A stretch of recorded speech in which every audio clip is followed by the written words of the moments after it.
ഈ നിർമ്മാണ പ്രവർത്തനങ്ങളുടെ വേഗതയിൽ സംസ്ഥാന സർക്കാരിന് നേരിട്ട് പങ്കുണ്ട്.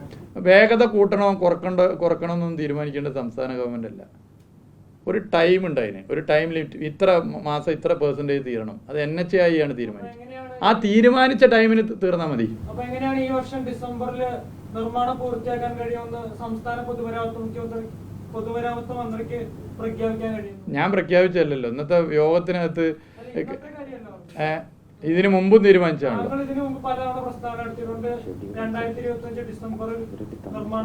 അല്ല, ഞാൻ ചോദിക്കുന്നത് national highway authority of India ഒരു ഷെഡ്യൂൾ തീരുമാനിക്കുന്നു. ആ ഷെഡ്യൂൾ പ്രകാരം ഒരു പദ്ധതി പൂർത്തീകരിക്കാനാകുമെന്ന് പറഞ്ഞാൽ ആ യോഗത്തിലെ അഭിപ്രായം പുറത്തു പറയാനുള്ള അവകാശം എനിക്കില്ലേ? ഇല്ലേ? ഉണ്ടോ? ഉണ്ട്. ഇത്രയേ ഉള്ളൂ. അത് പറഞ്ഞ് അല്ല, അതാണിപ്പോൾ ഇന്ന് ചർച്ച ചെയ്തത്. തകർച്ച ഒഴിവാക്കാൻ വേണ്ടിയിട്ടും കേരളത്തിലെ ഇതുമായി ബന്ധപ്പെട്ട പ്രശ്നങ്ങളൊക്കെ പരിഹരിക്കാനുള്ള കാര്യങ്ങളൊക്കെ തന്നെ ചർച്ച ചെയ്തു, ഇടപെടും. അതിനനുസരിച്ച് ഇടപെടൽ നടത്താം എന്നാണ് national highway authority of India പറഞ്ഞത്. അല്ല, അങ്ങനെ കുറേ കാര്യം എടുത്തിട്ടുണ്ട്. കുറേ കാര്യം അവർ തന്നെ പ്ലാൻ ചെയ്ത കാര്യങ്ങളുണ്ട്. അല്ല, നിലവിൽ അറിയില്ല, നോക്കിയിട്ട് പറയാത്. ബാക്കി ആദ്യം അതാണ് പൂർത്തീകരിച്ച് കഴിയട്ടെ, എന്നിട്ട് നമുക്ക് ബൈക്ക് അത് നമുക്ക് നോക്കാം, നോക്കിയിട്ട് പറയാം. അത് എല്ലായിടത്തും ഒരേപോലെ ആയിക്കൊള്ളുന്നില്ല, നമുക്ക് നോക്കിയിട്ടത്.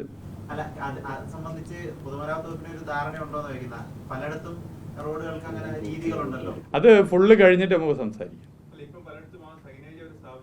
അതൊന്ന് നോക്കാം. അതൊക്കെ പൂർണ്ണമായിട്ടൊന്ന് കഴിയട്ടെ, എന്നിട്ട് നമുക്ക് നോക്കാം. കഴിഞ്ഞോ? രാഷ്ട്രീയം വരെ ഉണ്ടാവില്ലേ? അപ്പൊ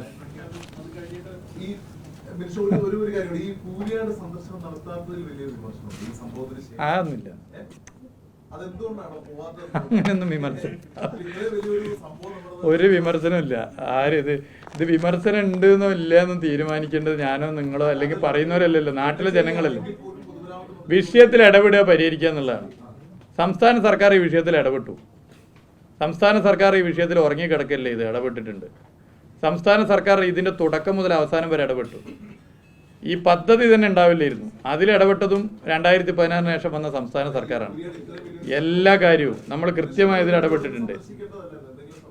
ഇതും പറഞ്ഞിട്ടില്ല അല്ലേ? നമ്മളിപ്പോൾ 6700 കോടി രൂപ അല്ലേ? നമ്മൾ 6700 കോടി രൂപയുടെ പ്രപ്പോസൽ കേരളത്തിൻ്റെ പ്രപ്പോസൽ സമർപ്പിച്ചിട്ടുണ്ട്. അത് 14 പ്രൊജക്റ്റുകളാണ്.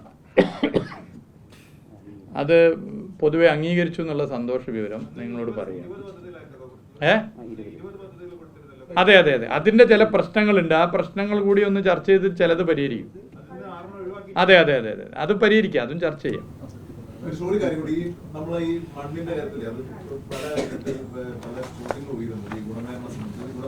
നമുക്ക് ഇതോടെ തീരുന്നില്ലല്ലോ, നമുക്ക് ചോദിച്ചുകൊണ്ടിരിക്കാം.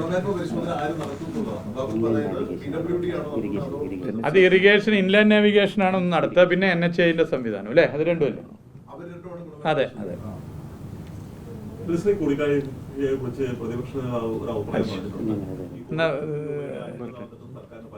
CS എന്തെങ്കിലും പറയാനുണ്ടോ? CS എന്തെങ്കിലും പറയാനുണ്ടോ? ഇതല്ല വേറെ എന്തെങ്കിലും ഇല്ല. CS-നെയും ഇവരെ ഇരുത്തിയിട്ട് ഇവരും പോയിട്ട് അല്ല, അത് ഇവരെ ഇരുത്തി പറയാം. എന്നിട്ട് ചോദിച്ചോ. അവിടേക്ക് ഇതൊന്ന് കഴിഞ്ഞോട്ടെ. എന്താ പറഞ്ഞ്? അദ്ദേഹം പറഞ്ഞിരിക്കുന്നത് സർക്കാർ ഈ കോടിക്കണക്കിന് രൂപയുടെ അഴിമതി നടത്തുമ്പോൾ സർക്കാരിന് പരാതിയില്ല. കോടിക്ക് മുന്നിൽ മുട്ടുമുടക്കി സർക്കാരിന്റെ ചില ആളുകൾ ഇതിന് പിന്നിലുണ്ട്. അതുകൊണ്ട് സർക്കാരിന് പരാതിയില്ലാത്തത് ദരിദ്രരായ ആളുകളെ കൊണ്ട് അന്വേഷിപ്പിക്കണം. ഈ അവസ്ഥയാണ് ഒന്ന് ഇതിലെ സംസ്ഥാന സർക്കാർ എടുത്ത നിലപാട് ഞാൻ പറഞ്ഞു കഴിഞ്ഞു.